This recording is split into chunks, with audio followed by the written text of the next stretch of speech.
เป็นพญานางเมืองกินบานนี่ได้เป็นพญาล่ะมีเมียล่ะได้เป็นพญา7 วันมามันก็สอดดันมากราบฤาษีทันไทยอันเป็นครู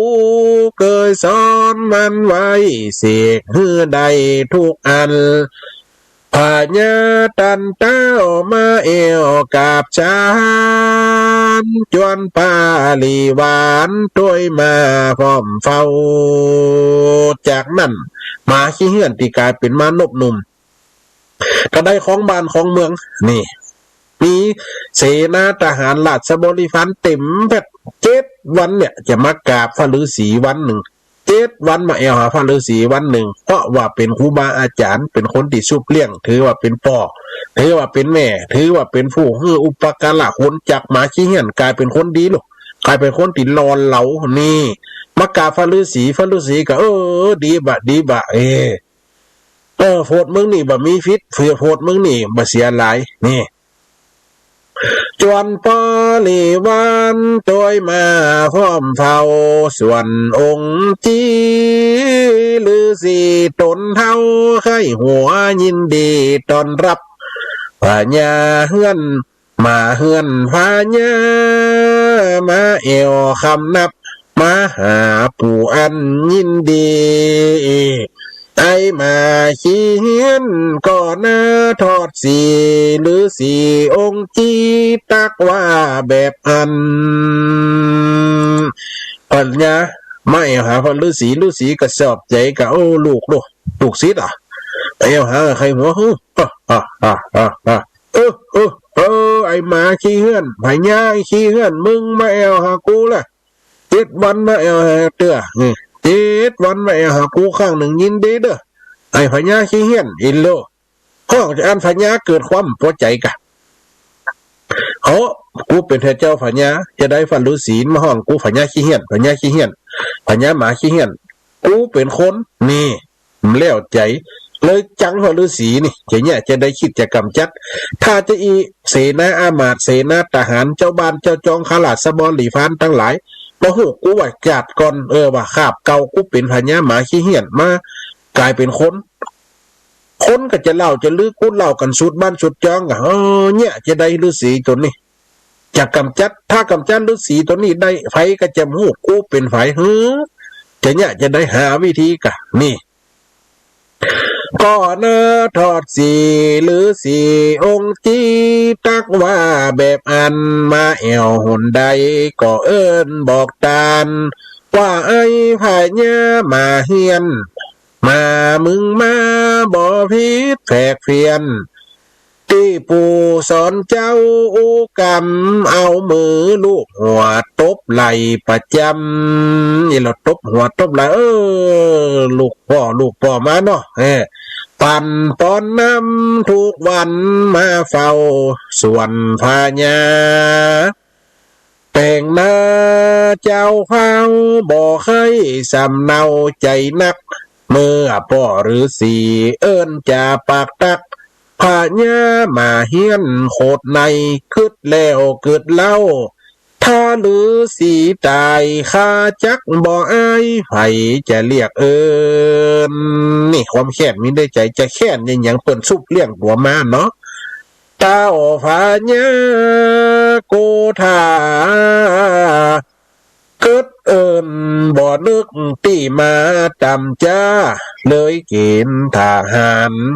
ต่อคนใจคนต่อตามาจากไล่ข่าองค์จี5 ป่อนักบวชนั่นตายเป็นผี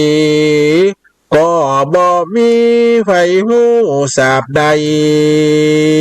นี่ว่าเฮาคือ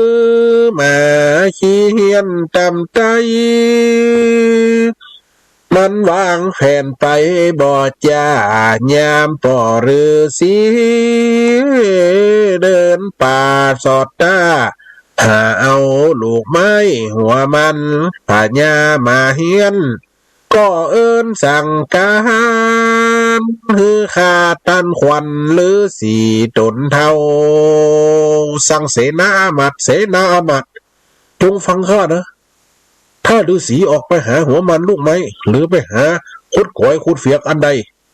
ถ้าโคดอยู่ในขมกิ้งมาหินถึงหัวเลยถ้าว่าสิลอยไม้ขยั่งเอาปืนดันเลยเสียปืนขันดันถ้าสิก็ไม่อยู่นะสิมักไม่หม่องผังสิปืนยิง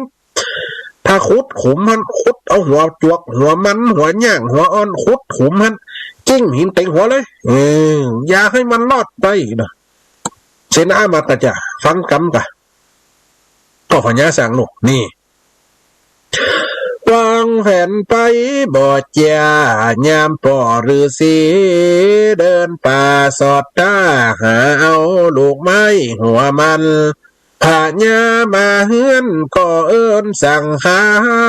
มฮือขาตันขวัญตนฤาษีเทาเข้าหมายจะยิงองค์จีตันเจ้า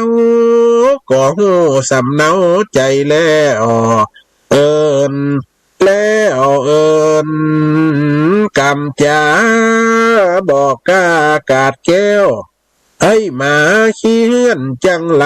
มึงทำเจียนี้พิษแต่วิสัยบาพบหัวใจไอ้หมาขี้ดองหรือสีหูล่ะกำลังขุดมันเขียวอยู่ขุด ขุดจกหันปึกปักโอ้ว่าคนจะมาหลอกทำลายเหรอไอ้หมาขี้เหี้ยนตัวนี้มันมาคิดจะทำลายกูใจคนมายิงกูกะใจคนมาฆ่ากูกะฤาษีก็เลยตักขึ้นมาทันนะไอ้หมาขี้เหี้ยนมึงจะเยี่ยอย่างกูกูเป็นผู้ให้ชีวิตมึงนะตักต่ออันปุ๊บพญาตอนกลายเป็นหมาขี้เหี้ยนในทันทีทันใดจักได้เป็นผู้ชายตีนมรอกลายเป็นหมาขี้เหี้ยนนี่พิษแต่วิสัยบาพบหัวใจไงมาขี้ยองส่วนฝ่าฤาษีก็บอกปากป้องขากถมน้ำลายบอดจาว่าใส่ผ้าหญ้ากับกายบอดจาเป็นหมาขี้เหื่อนเหมือนเดิมนี่เป็นหมาขี้เหื่อนเหมือนเดิมปากขี้เหื่อนเหมือนเดิมต้นปกเสกย้อมมันมาฮึกเหิมคนตีต่อเติมโผดมาแต่ตนเสนาทหารก็ปกเป่าเอิญกับขอสู่มาตันพระนี่แหละหนอกำสอนวาทะนิทานเก่าก้อมเอามาสอนใจฮือโหลาอ่อนเด็กขาพี่น้องเอาหามกลางหนุ่มเนาการหูบุญคุณมันเป็นแบบเบาสอนใจคนเฮาได้นักลงตัวลืมกายลงใจลืมหักจ้างพิษแผกคอแนวกองตัวเกยหำตุกย่ำดินบ่อทอ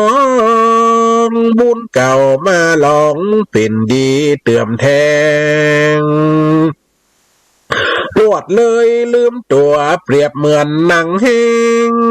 มาในถ้วยในน้ำขาตีทำแพงไว้สอนก้ามมนุษย์โลกลายิ่งใจคนอื่นย่อยกจังป้าชิบหายเหมือนคมบาดในลืมตัวว่าอันลืมเปื่อนลืมฟูคนที่ก่อปันลืมวงวันปีน้องได้ดีมีตัวบอกเอาเปื่อนป้องหาว่ากูได้เป็นดีเนี่ยมันต้องมีนะคนเฮาเนี่ยก่อนว่าลงตัวลืมตายลงกายลืมแก่ลงหัวลงแม่ลืมป่อลืมแม่ลืมครูบาอาจารย์นี่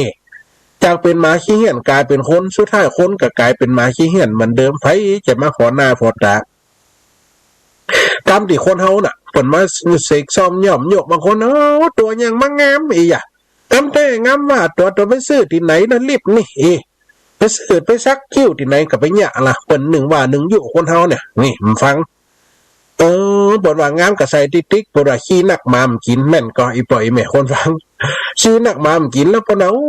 งามนะเน็บดอกนี่นะเน็บดอกเอื้องอย่างงามได้งามว่ากองเปิ้นตักว่างามอันดอกเอื้องก็ใส่อันดอกเอื้องติ่นตกโตก็ใส่ดอกจุ่มปาก็ใส่ดอกมะลิเขาใส่เน็บดำเน็บเต็มหัวโอโอดนี่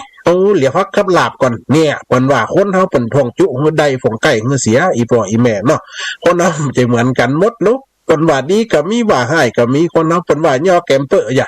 เปิ้นอูเยอเนี่ยก็เปิ้นว่าอูย่อแกมแต่จกเขาแห่เปลี่ยนนมเเปิ้นว่านะแต่เปิ้นกะให้เล่นเฮา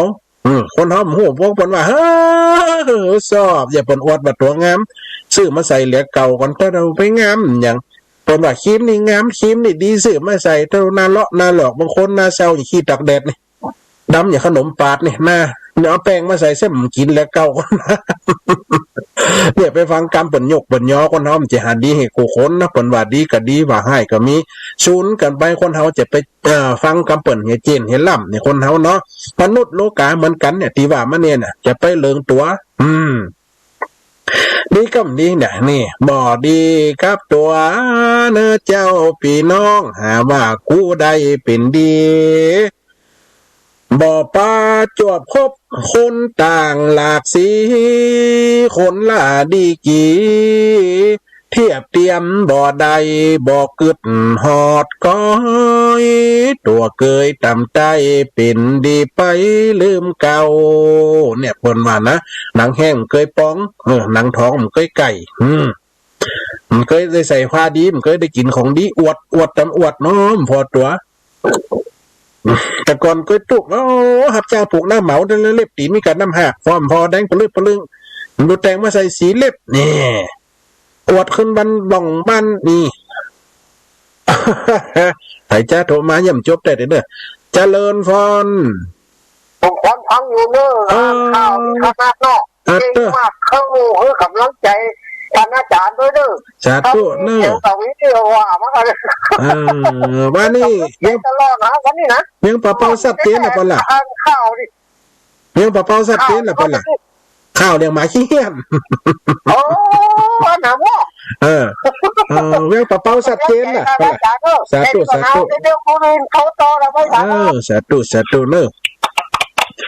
อันนี้เสียงพอสมควรบ้านบอกขอนเวียงปะเปาวันนี้เวียงปะเปาเรดิโอหรือว่าคลื่นสีขาวเพื่อชาวประชา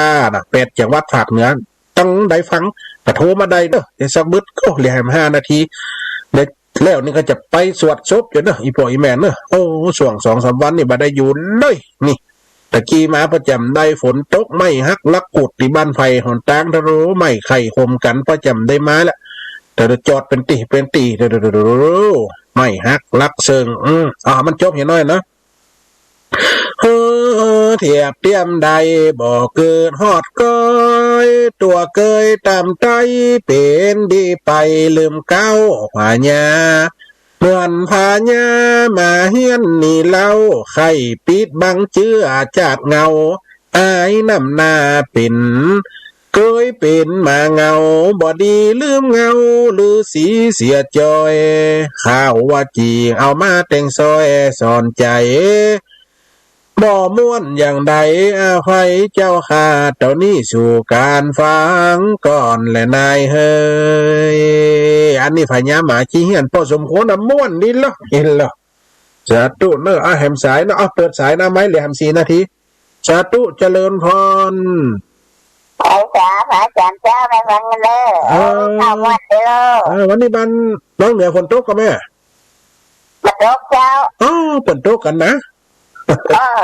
แต่เสร็จมัน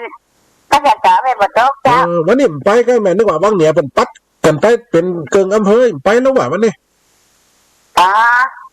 แล้วไปไหนมาได้เจ้าได้ไหมล่ะไปกี่ชุดสาธุเป็นหอบเป็นเหือดแม่เนอะปัญหาเนอะอากาศแบบนี้นี่หูเนอะอันตรายภาพก็เป็นนะหอบนะพ่นยาในขนาดนักษาตัวเนอะวันนี้คือหลับมาได้เลยวันนี้ล้มจังหน้าต้องสาแล้วแป๊ะหน้ากันไหมไม่จะล้มแบบนี้ฝนเจ้ามันมีการล้มหาฝนมาได้อีเนี่ยจ้าแม่ให้ กำลังใจเหรออาจารย์ได้ สาธุเนอฟ้าห้องนักมากบ่มีฝนมีกระลมหาฝนมาได้สาธุแม่เด้อ จ้าจ้าจ้าจ้า สาธุโยมแม่บัวขายลักหนียำใดยำบ่บอก ฟังหมายที่เรียนเลย ชอบน้ำหมาเขี้ยนน่ะสาธุนะแม่เด้อฮะ ที่นั้นน่ะที่นั้นน่ะเปิดให้ได้เบอร์โทรของเล่นไอ้แหละ เดี๋ยวจะบอกให้แม่เดี๋ยวจะให้เน้นไอ้ประกาศนะแม่เนาะเพราะว่าอันเวลามันเข้ากระสั้นซีดวันนี้นะเน้นไอ้ลูกไป30 นาทีก่อนวันนี้ เจ้าแต่ว่าเมื่อเนี่ย เน้นไอ้ลูกสาธุ แต่ นะแม่ ว่า เด้อ ที่น้ำวันนี้ สาธุแม่สาธุ เบอร์โทรของเล่นไอ้แหละ อ้าวต่อไปแหมสายหนึ่งใกล้จะหมดเวลาเจริญพรสาธุเจ อา ริญ จารย์เจ้าอาจารย์ สาธุโยมแม่ทางใดจ้า อันผมตกน้ำก็เจ้า สุดทางแม่มาประจำในหนูไม่ฮักลักปวดจอดอะค่ะ อันแม่มาถึงบ้านทุกวันส่งงานที่ส่งไม่อ้วนหรอก ทุกวันไม่อ้วนเลยเหรอวันนั้น โน้น่ากันแม่โหเม็ดใหญ่แค่นะปุ๊กปักมันนี่ จุ่มเย็นนำอาจารย์นำ จะละอ่อนซอได้สักเกิงเนี่ยมันถึงมันเม็ดกันเลยออกมาก่อนจกแต่ดูพอจำพดมาสาธุนะแม่เนอ ตกแล้วงานมีฝนตกนะ นั่นนะกะนาบุญเนาะจ้าสาธุเจริญพรนะแม่สาธุแม่เนอ จ้า สาธุโยมแม่น้อยวันนี้มันได้ไปกา เอ๊ะจังหวะเลยแบบจังหวะอาจารย์พูดแน่ วันนี้นึกว่าลำแรงไปแหมโฮมไปกันแหละ ไปบ้านใครตรงนี้นะจ้า แต่กะเปิ่นหันไฟบ้าๆไปเบบอยู่เพราะจะลงไปฟอดเงี้ย มาเหรอ เปิดกระมวลแล้วบันนันตะโถกหันหลายวันแล้วแม่เนาะ เจ้าวันนี้หมดแล้ว โอ้สาธุนะแม่เนอปากกั เอา นตะ สัก วัน แม่พูดจะไปให้จำงานใหญ่จะได้อ่ะ นักกะแม่เนาะศรัทธาหลายตีเป็นธรรมดาแม่เนาะสาธุแม่เนอเวลามันหมดนะแม่เนอ จ้าแม่เป็นกำลังใจเนอะ สาธุแม่เนอสาธุเดี๋ยวแหมสายหนึ่ง เราจะจังเจ้า สาธุตั้งใดจ้าแม่ ในแผนเชียงใหม่บ้างในแผนเรื่องเงินอ่ะ โอ้โลกวัดแดงวันนี้เป็นฟังขึ้นสีขาวนะแม่ล่ะ ไม่ว่า สาธุเนอะใหญ่พรโลกวัวแดงสันนะครับ เขาก็จะเจ้าจะมาคิดอ่ะ มันสายโจนกันนี่แม่ถ้าเกิน3 สายมันโจนกันนะมันถึงทับให้มันได้มันจะทับได้สายแหลก สาธุนะแม่เนอะ เขามาเทศไปได้ฟังตลอดอ่ะเขาก็ตลอดอ่ะ สาธุนะแม่เนอะเวลาหมดพอดีแม่เนอะได้ลารายการกันเนอะ จ้า ไอ้พ่อสาธุไปใหญ่พรโลกวัวแดงสันกำแพง เชียงใหม่ แจงบ่อยสาธุนะแม่เนอะ ก็ได้ทำมาหาแต่เขาไปตั้ง เขาทำอะไรมันไม่โดนมันนะ หานพดลแม่เจ็มหานาฮิโดน นพดล สาธุแม่เนอะสาธุ จ้า วันนี้พี่น้องเวียงปะเป้าพี่น้องตั้งเชียงใหม่นะที่เพิ่นมีเบอร์เพิ่นโทรเข้ามาตันกะอาติมมีเบอร์เนี่ยกะครับตันหมดเวลาอีปล่อยแม่เพิ่นหมดเวลาแล้วคนฟังรายการขอส่งสัญญาณอุจจาปักป้อนของนาฬิกาไหลมาลิงคอนสุดอย่างลาจรลัดปุ๊บวันนี้ลาไปติดหน้าค่อยครบมันจบได้เวลาติดนี่หมดตาติดหน้าก่อนหนาถึงเวลาจะได้มาอู้เจริญพรเนอ